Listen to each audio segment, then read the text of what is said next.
There's a person of interest in the Louise Camirand case. He's been there all this time, literally staring me in the face. His name is Raymond Roy. Before we get to Raymond Roy, some background on Camirand's 1977 murder, including updates and clarifications on previously reported information. This is who killed Teresa.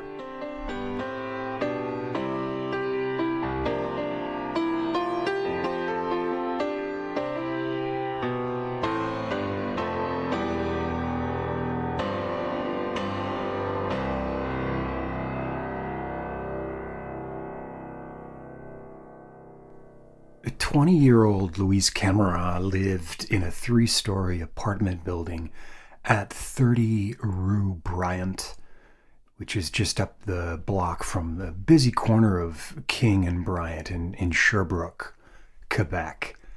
In 1977, there was a steakhouse at the corner called Le Brasier. Today, it's the Chat Noir. That also appears to be closed.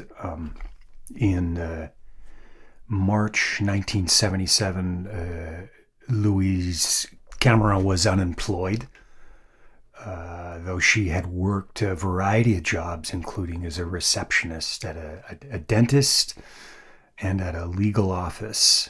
Her last job was as an archivist at the Sherbrooke Hospital, which was just up the street from Bryant on Portland Boulevard. And she left that job in February 1977. Camirand was a member of the Sherbrooke Hussars, a reserve regiment of the Canadian Military Forces.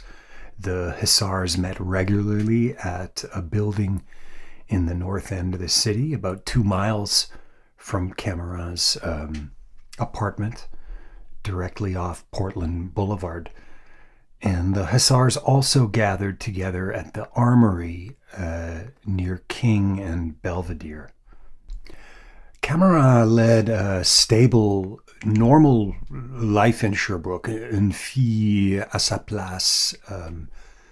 A co-worker described her as being shy, said she would blush at nothing. She would meet her boyfriend, Daniel Braun, occasionally in Lennoxville, which is adjacent, about a 10-minute drive south of this armory. Braun was an accounting student at Bishop's University in Lennoxville. He was also a warrant officer in the Sherbrooke Hussars, so they were in the Hussars together. Camirand and Daniel Braun were engaged to be married. Louise had already purchased her wedding dress. The wedding was planned for this spring, May 21st, 1977. This was March. Things were moving fast, perhaps too fast for one person. Camirand spent the afternoon of Wednesday, March 23rd, at her apartment with her fiancé, Daniel Braun. Shortly after 3 p.m., Braun left, promising to meet her later that night at the Armory. And Louise spent the remainder of the afternoon with Diane Lajeunesse, a close friend who lived in the same building. At about 9:30, Louise left her apartment to buy some cigarettes. She walked south on Bryant to King, then proceeded 2 blocks west to the Provisoire Dépanneur corner store at the corner of King and Jacques Cartier. Today there's a restaurant there, the Thai Zone. The storekeeper noticed that she lingered for a little time at the newspaper rack, flipping through magazines. She bought cigarettes and milk, and then she left. The storekeeper was the last person to see Louise Camirand alive. When she failed to show up at the Armory, Daniel Braun became worried. He called her at 10:30 that night and then again at 1:30 or 1:15 approximately in the morning. There's no answer. Braun had a friend drive him to her apartment.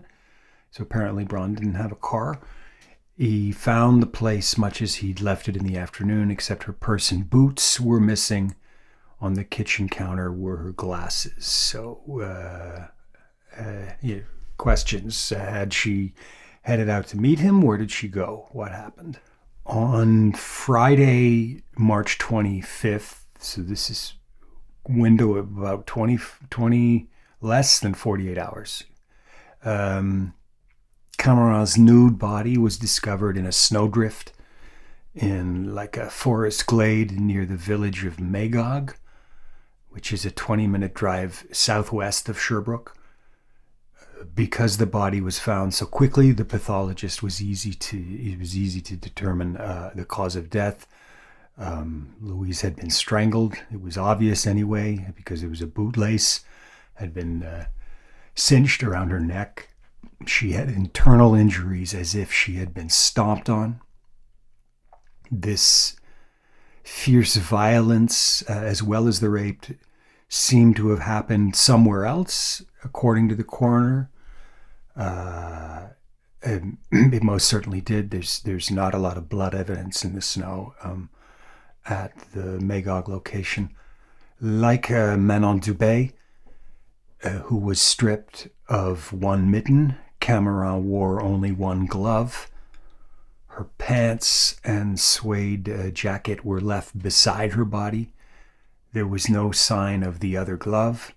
Her blouse, some of her jewelry, and her purse was never recovered. Camirand lay in the forest above the shore of Lake Memphremagog, where a road runs along through. I've driven it. It's perfect unlit darkness. Even more so, it is today. Even more so back then. To find the place, you'd have to know where you were going. It's been likened to seeking a shadow in the darkness. It's a place you simply could not know unless you had been directed there for some previous reason. Maybe you were with the Sherbrooke Hussars who ran training exercises in the woods and they pointed out this place or took you past it. Recall previously, I think it's in the first episode we began this year with, I mentioned that once I found a cache of military records burned in these very woods. Certainly a chance discovery of this spot or like randomly looking in the night for a place is unlikely given how invisible your destination is at night. If you had a murdered woman in your car, you might need some certainty about where you could unload her body so that it wasn't seen. This investigation was led by Corporal Jacques Pothier of the SQ's Major Crime Squad out of Montreal. It was all centralized from the Montreal headquarters. Roch Gaudreau was not in charge, but he was definitely the point man in Sherbrooke for all incoming information. And that's attested by his contact information being given at the end of every major news article that covered the case in 1977. All local information flowed through Roch. You had two options. You could call Beck, as it was called then, which is the central SQ in Montreal, or if you were local, and it's not like today, right? Montreal, if you were calling local, to call Montreal would have been a long distance call. But if you want to call local, you call 819. You call the extension for the townships, and that was Roch Gaudreau. Over the 6 months from when the body was found, detectives interviewed more than 250 people who might be associated with the crime. They found nothing. from tracks made in the snow where the body was the investigators thought they were able to determine the type of vehicle that had transported Louise. There's been a lot made of that. The search in that era for a vehicle with a 44-inch separation between the tires, something like a Renault 5, an Austin Mini, or a Toyota Celica, that information appears to have been false and wasted a whole lot of time, misled the investigation. So that's new, and I'm telling it now because I still to this day get people sending me pictures of Austin Minis and Renault 5s and saying, "Do you think this is it?" And I'm like, so let's stop that. Let's stop that right now. Trying to track down a vehicle 45 years later is a fruitless effort, and we should stop engaging in it, is what I think. So in that 6-month period, no one came forward with information, or maybe they did, and it got squashed for reasons we'll get into. Gradually, the like all these cases, the Camirand case lost momentum. For those of you who have followed my website, theresalore.com, ThereSalore.com. But if you follow the website, if you've read Wish You Were Here, the book, you know that the Camirand was the beginning of a series of similar in-kind unsolved murders. This string that ended in 1979 with this discovery of my sister's body in Compton, Quebec. And the string kind of goes like this from Camirand to the unidentified Longueuil victim, who today we positively identified as Evelyn Lavasseur-Poulis, to Jocelyn Houle. Then the summer murders of Joanne Dorian and Chantal Tremblay. In the fall of 1977, there was the series of Catherine Hawkes in Montreal, Denise Bazinet, and Helen Monast, Lison Blais in 1978, and then finally Manon Dubé and Theresa Lohr. By the end of 1977, Louise Camirand she'd just become a statistic, one of 197 murders committed, 197 that we know of, committed in the province of Quebec that year. In the StatsCan 2005 report on homicide, Quebec had the highest number of homicides in 1977 of any of the provinces. Over the course of the 70s, Quebec had the worst clearance rate for homicide cases in the country. You know, that's a nut I've been chewing on for a long time. People know it. I don't think this is any great secret anymore. I am not saying this run of victims are connected cases. What I find similar, again, is systemic failures that were going on at the time. Failing police agencies, consolidation, strikes, all of these things we get into and Wish You Were Here. In the spring of 2002, I tracked down Bernard Camirand, Louise's brother, and spoke with him, although her murder remained unsolved. Unlike Chantal Dubé, the sister of Manon, who for a while was very, very active. I believe the 2001 reinvestigation of Manon was actually initiated by Chantal, if my memory serves. The Camirands were not that way. As I say, the family had grown, frustrated, and they preferred to leave the matter in the past and move on. As is their right, perfectly fine. But Bernard was willing to talk, and he said, from his recollection, at first some attention had been focused on the boyfriend, Daniel Braun. A rumor had spread throughout the townships that Braun had hanged himself in grief over the crime he supposedly committed. It wasn't true. Braun is alive, and as far as the family is concerned, as far as police is concerned, everybody really, he's innocent. Daniel Braun is innocent. And in fact, Braun and Camirand, from my understanding, remain close friends. And Bernard even attended his weddings. I know of Daniel Braun through other people in the townships. I know he regularly attends Sherbrooke Hussars like reunions and alumni events and things like that, and prefers to not discuss this matter, which is not surprising.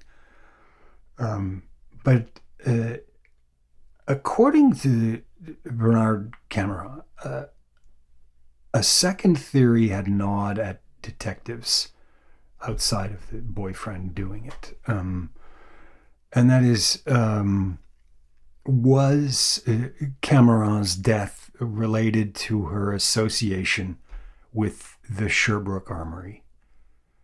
What if she had been picked up that night by a member of the regiment, someone who knew her and might have been jealous of her relationship with Braun? The detectives pointed to the military-style bootlace around her neck that strangled her. What they seemed to fail to consider, perhaps, was that Camirand herself wore military boots. Her footwear was missing from the dump site, so in all likelihood, she was strangled by her own bootlace.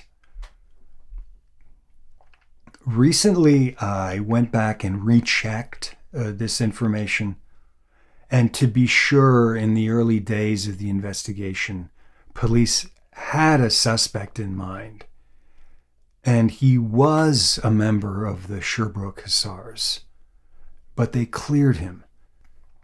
And it wasn't Luc Gregoire, and it wasn't Daniel Braun. It was Raymond Roy. And it seems very obvious to me now. I've been looking at his photo of Louise and Raymond Roy for years. It's a 1975 photo when they were dating. It's from Allo Police. Shortly after, she's from an April edition of Allo Police. At first I didn't pay it much attention because I mistook it for a picture of Daniel Braun.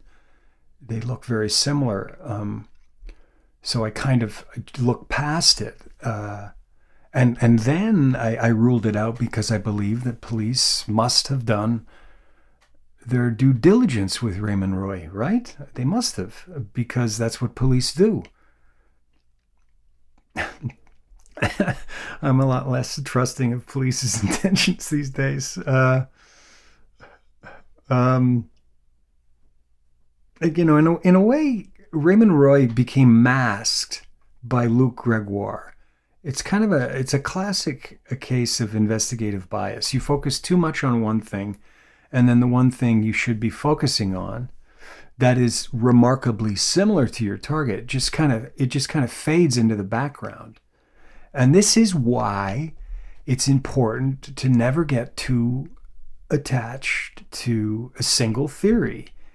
And I was telling somebody this just yesterday. It's the kind of thing that drives book editors nuts, because they want you to lock into a single narrative.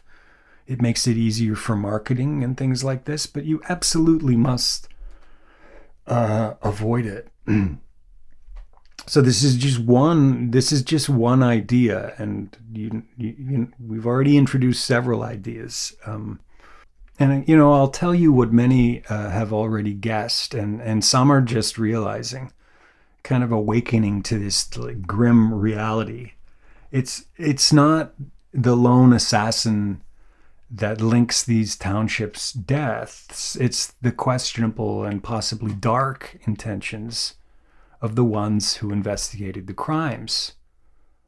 In every one of these cases, there's like the jolt of the murder, then a swift and mediocre response, and a general sense to get back to business as usual as quickly as possible. You sort of maintain the order, you keep the peace. That was the response to Teresa Laure. It was the response to Manon Dubé. It was the reaction to Carole Fecteau's murder. We haven't yet gotten to the nut of that destination. We will. It was overwhelmingly the response in the Rock Forest affair in 1983, which we've covered. The city of Sherbrooke was desperate to assure the public that there was no there. Trust the police, hold no one accountable, get on with life. And that was the case with Louise Camirand. I have an associate who's been working the Manon Dubé case for some years, and he arranged to have a meeting with the local police. And the first thing out of their mouths was, "What do you know?" And that's the problem with putting investigators like Roch Goudreau in charge of investigations. Is you get you get this sense that these guys are not trying to gather information to solve crimes, but to gather information so that they can control it and exercise damage control. I've written about previously about the mystery surrounding the 2014 crash of Malaysian airline MH370, and how in this article in The Atlantic, it talked about the lack of transparency and investigative vigor of officials. And this is a quote from that 2019 article. It became clear that the primary objective of the Malaysians was to make the subject just go away. From the start, there was this instinctive bias against being open and transparent. Not because they were hiding some deep, dark secret, but because they did not know where the truth really lay. And they were afraid that something might come out that would be embarrassing. Were they covering up? Yes, they were covering up for the unknown. Over my 20 years of looking into unsolved murders in Quebec, and specifically criminal activity in the Eastern Townships, that is exactly the impression I have been left with the major justice agencies. Local police, the Ministry of Justice, the Ministry of Public Security, and the institution of the Sûreté du Québec. Before delving into Raymond Roy, I want to tell you why I still think you should consider Luc Gregoire as a viable suspect. I have several reasons, some we'll get to in a future chapter. First, there's something very odd that both Dubé and Camirand were both found 20 miles, almost identically 20 miles outside of Sherbrooke, one to the south and one to the southwest. Also, I have a hard time believing just one person pulled off the abduction, then the murder, then the body disposal of Camirand. It just feels like a group job. And there's the fact that Camirand's murder is almost too brutal to be a crime of passion. And then finally, there's some geographic points of intersection with Gregoire and Camirand that I still find very compelling. Gregoire is thought to have attended École Montcalm on Portland. That's the same school Louise and her siblings attended. Gregoire lived within walking distance of the downtown armory on Belvedere. He also lived within walking distance, by the way, of Carole Fecteau. And then finally, and maybe this might be the most important thing, Gregoire grew up within blocks of Camirand's childhood home in the southwest part of Sherbrooke. The Gregoires lived at 325 Rue de Lorne, and the Camirands at 1473 Rue La Tendre. And listen, I grew up in a similar suburban neighborhood. I didn't know everybody, but I played with practically every kid within a 3 block radius. Louise would have been a pretty girl, 4 years older than Luc, in that era. I would be surprised if they didn't at least know of each other. So there's still a lot we don't know. So ultimately, what I'd say is keep an open mind. Early in the Louise Camirand investigation, someone had the good sense to take a photograph of the registry at her entrance door to her apartment building at 30 Rue Bryant. And I obtained a copy of that photo, and I did what someone should have done long ago when a case remains unsolved for decades. I started tracking down those names and cold calling people who may have lived in the building in 1977. The concierge of the building in that era, Mr. Yvon Cyr, remarked that he had never received any complaints about Louise. According to her, she was a very quiet little girl who was blameless. Well, someone wasn't quiet and blameless.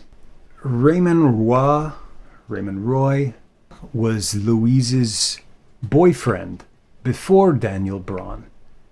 In the 2 weeks prior to her murder, Roy turned up at her third-floor apartment twice. He argued with Louise and made sexual advances, standing at the apartment entrance. The arguments could be heard throughout the building. Tenants witnessed the arguments. Raymond Roy was from Johnville, Quebec, southeast of Sherbrooke, about halfway between Lennoxville and Compton.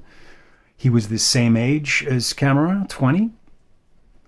Around 1975, Roy went to Montreal to study either at Vanier or McGill. During the separation, Louise dumped Roy and started dating Daniel Braun. Her relationship with Braun developed rapidly. At the time of her death, the wedding day was less than 8 weeks away. So, a motive of jealousy, an intense, vicious, highly personal murder. Camirand strangled with either hers or the assailant's bootlace, undressed, raped, mutilated. In addition to the one black glove, Louise was also wearing the engagement ring given to her by Braun. Her engagement ring on the whatever finger that is. A thief wouldn't leave that behind. As mentioned, Raymond Roy was also a member of the Sherbrooke Hussars, so he also would have had experience crawling around in the backcountry of the Eastern Townships on military reserve exercises. If he had drilled around the dump site near Magog, he may have known how to seek that shadow in the darkness.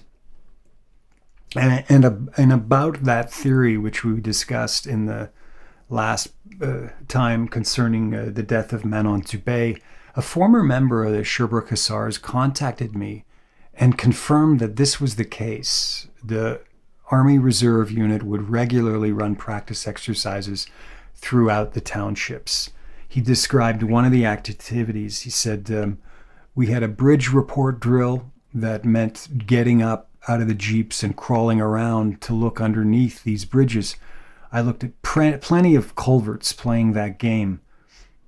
He then provided a photo of the reservists on exercise in 1979 near Ayers Cliff, which is a 4-minute drive from the Dubé dump site. I have been told that the local Sûreté du Québec pursued Roy in 1977, but quickly ruled him out as a suspect. Which is... So I'm saying that today's SQ, with a resourced cold case squad fully equipped with the tools of modern investigation, should re-examine Raymond Roy as a person of interest in Louise's case. And if the public has any information, any knowledge of Roy's activities and his current whereabouts, they should contact the police immediately. I had a lot of feedback on the update on Manon Dubé last time. Before we go further here, and many people asked why I didn't discuss the theory about. There's a theory about an uncle of Manon's who may have been responsible for this hit and run. And my answer to that is what it's always been. I didn't discuss it because it seems totally implausible. There had been rumors that Manon's missing red mitten was found in this uncle's car or in his garage. That can't be. I can't find a second witness on that. From what I know, that was a rumor started by one former Sherbrooke police officer, and I really doubt its truthfulness. If it were true, wouldn't that be grounds enough to have arrested this uncle? There's also been questions about Manon's body having been found on land belonging to the Dubé family, and that does appear to be true. But even police today think that that was done by the assailant as a method to confuse and mislead investigators. And it's very similar to what Luc Gregoire did in 1993 when he moved his victim Lanny Silva's clothing from a dumpster and redeposited them outside his landlord's office. By October 1977, with leads running dry, La Tribune published an article on the Camirand case, calling it an indecipherable enigma. It's a puzzle of the ages. The article assured the public that just because an investigation does not make noise does not mean that nothing is happening. They boasted how police had interrogated dozens and dozens of people, which to me doesn't sound like a very impressive number when you're talking about the brutal rape and murder of a 20-year-old. This article would be one of the last updates by police on the Camirand case before the public was lulled to sleep, only to be awakened 25 years later with the Who Killed Teresa series in the National Post. There was one more article in January 1980. Pierre Saint-Jacques, our old friend Pierre Saint-Jacques from the Dubé filings, he looked back at what he called the great mysteries of the decade, and he cataloged the Allure, Dubé, and Camirand cases, along with the Charles Marion affair and some others. Saint-Jacques lamented the frustration in not being able to crack these mysteries. But his answer lie in the opening quotation he used from Oscar Wilde. The real mystery of the world is the visible, not the invisible. Resolution is possible when you have a police force dedicated to transparency and not the obfuscation of the truth. Police in Sherbrooke in the era of the 1970s appear to have practiced a brand of selective justice. When it suited their interest, they would make an arrest. When it did not, they all too often looked the other way.